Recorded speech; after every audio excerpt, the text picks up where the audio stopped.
जिससे मैं शूट कर रहा हूँ, जिससे मैं अपनी वॉइस रिकॉर्डिंग कर रहा हूँ, ये हॉलीलैंड का माइक है।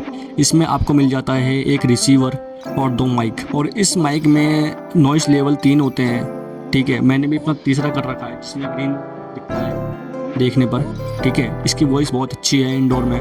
बाकी आप इसका यूज़ आउटडोर में भी बहुत अच्छे तरीके से कर सकते हो। और इसके साथ आपको 2 मिलते हैं मैग्नेट, जिससे आप अपने कॉलर्स पे या अपने टी शर्ट पे चिपका सकते हो और आसानी से इसे आप हैंड फ्री यूज़ कर सकते हो। अब जो आप वॉइस सुन रहे हो ये है कंडेंसर माइक की वॉइस। ठीक है, ऑडियो एरा AM7 की। मैं आपको दिखा भी देता हूँ।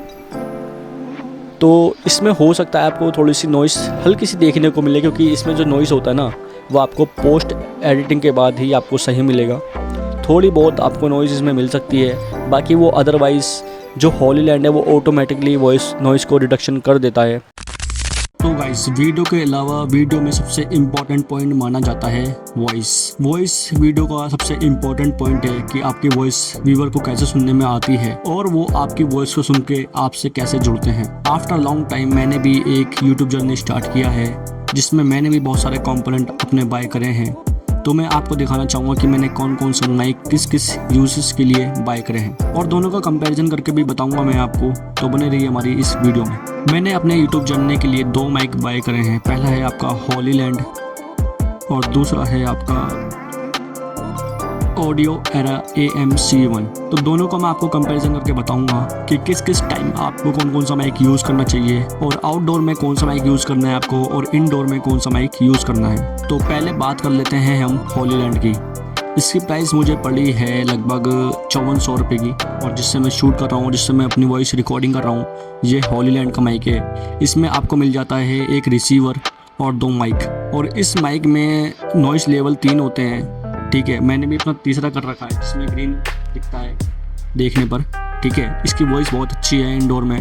बाकी आप इसका यूज़ आउटडोर में भी बहुत अच्छे तरीके से कर सकते हो। ये इजी टू यूज़ है, इसे आप कैरी कर सकते हो, जो कि इस पाउच में आता है। आप इसे कहीं पे भी ले जा सकते हो, और आप आउटडोर में आसानी से वीडियो शूट कर सकते हो 3 लेवल नॉइस कैंसिलेशन के संग। और ये बहुत अच्छे बजट में आ जाता है। और इसका एक छोटा वर्जन भी आता है जिसमें आपको ये बॉक्स देखने को नहीं मिलेगा। इसमें चार्जिंग का ऑप्शन होता है, इस वजह से थोड़ा सा ये महंगा है। वरना जो दूसरा वाला वर्जन होता है उसमें आपको चार्जिंग पिन से करनी पड़ेगी, टाइप सी पिन से। और इसमें पूरे बॉक्स में चार्जिंग होती है। मान लीजिए मैं कहीं जाना है, मैंने इसमें बॉक्स में चार्जिंग कर ली, तो मैं माइक उसमें अगर लगा देता हूँ तो वो ऑटोमेटिकली चार्जिंग होते रहेंगे। और इसके साथ आपको 2 मिलते हैं मैग्नेट, जिससे आप अपने कॉलर्स पे या अपने टी शर्ट पे चिपका सकते हो, और आसानी से इसे आप हैंड फ्री यूज कर सकते हो। दूसरा माइक है हमारा ऑडियो AM7। इसका भी आपको मैं सैंपल सुना देता हूँ कि कैसा लगता है इसे सुनने में। तो मैं जो अपना अगला माइक कनेक्ट करने वाला हूँ वो AM7 ही होगा, जिसकी आप वॉइस सुनोगे। पहले मैं आपको दिखा देता हूँ कि इसमें आपको क्या क्या चीज़ मिल जाती है, और ये पड़ता है आपको लगभग 2600 रुपये का, 2600। पहले तो इसका आपको यूज़र मैनुअल देखने को मिल जाता है। उसके बाद आपको मिलता है ये एक फ़िल्टर।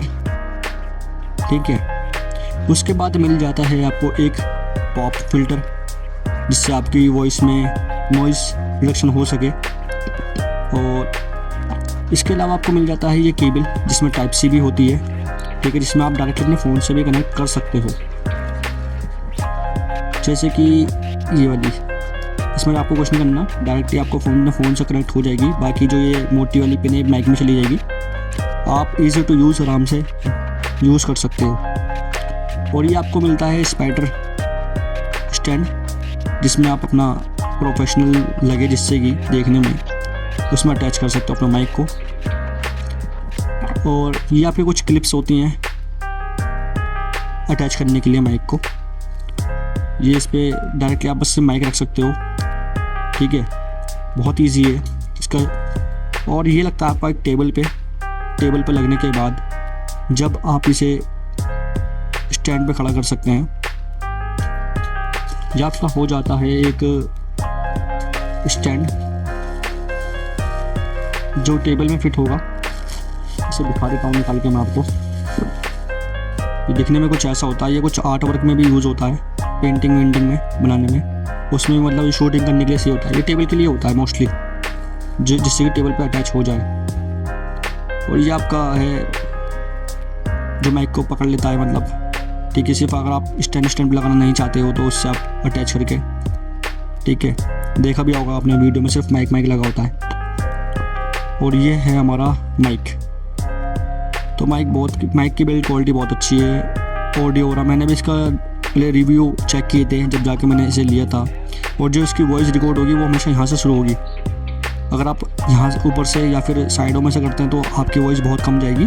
जो उसका रिसीवर है वो यहाँ से कैच करता है हमारी वॉइस को, ठीक है। ये इसकी पिन हो गई है जो मैंने आपको दिखाया था।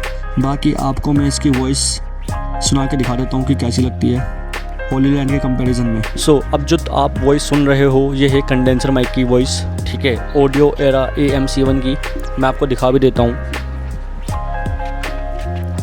तो इसमें हो सकता है आपको थोड़ी सी नॉइस हल्की सी देखने को मिले, क्योंकि इसमें जो नॉइस होता है ना वो आपको पोस्ट एडिटिंग के बाद ही आपको सही मिलेगा। थोड़ी बहुत आपको नॉइस इसमें मिल सकती है, बाकी वो अदरवाइज़ जो होली लैंड है वो ऑटोमेटिकली वॉइस नॉइस को रिडक्शन कर देता है। इसका मैंने अभी सेटअप नहीं बना रखा है क्योंकि मेरे पास अभी कोई टेबल है नहीं। वैसे मेरे पास एक चीज़ हैगी जिसमें मैं लगा सकता हूँ, मगर मैं अभी लगाना नहीं चाहता क्योंकि मैं आपको कंपैरिजन वीडियो बना के दिखा रहा हूँ जिससे आप समझ सको कि इसकी वॉइस कैसी आपको सुनाई में आ रही है। और इस बात का आप बिल्कुल ध्यान रखना कि इसकी जो वॉइस है वो आगे से ही रिकॉर्ड होती है। अगर आप ऊपर या नीचे करते हो, जैसे कि मैं करके देखता हूँ, हो सकता है आपको थोड़ी कम वॉइस सुनाई आ रही हो।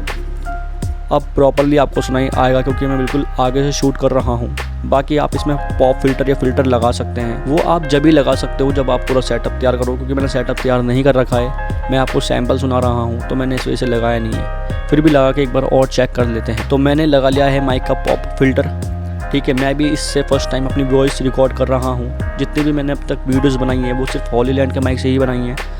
तो मैं चाहता था कि एक अच्छा खासा सेटअप बनाऊं जिससे लगे थोड़ा सा प्रोफेशनल लगे, बनाने में अच्छा लगे मुझे भी, ठीक है, कि मैं कुछ कर रहा हूं। क्योंकि ये 2026 चल रहा है, इसमें आप बहुत ज़्यादा पीछे नहीं रह सकते, आपको आगे आने ही होगा, कुछ इन्वेस्टमेंट करना ही होगा जब भी आपको कुछ जगह मिल सकती है इस रेस में। तो मैं आपको अपना पर्सनल रिव्यू दूँ तो मैं आपको बताना चाहूँगा कि दोनों माइक ही ज़रूरी हैं। घर में आउटडोर में शूट करने के लिए ये भी बेस्ट है और ये भी बेस्ट है। बाकी अगर आप उससे आप आउटडोर में भी शूट कर सकते हो, इंडोर में भी।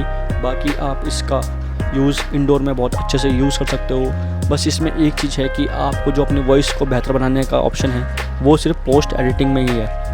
जब आप एडिटिंग करोगे तो आपको वॉइस की एडिटिंग भी करनी पड़ेगी और नॉइस को रिडक्शन करना होगा। बाकी दोनों माइक बजट फ्रेंडली हैं। अगर आप प्रोफेशनल तरीके से यूट्यूब करना चाहते हो तो इन दोनों को आपको बाय करना बहुत ज़रूरी है, इंडोर के लिए भी और आउटडोर के लिए भी। अगर पसंद आया हो मेरा पर्सनल रिव्यू दोनों माइक को लेकर तो बने रहना हमारे चैनल के संग नेक्स्ट वीडियो के लिए।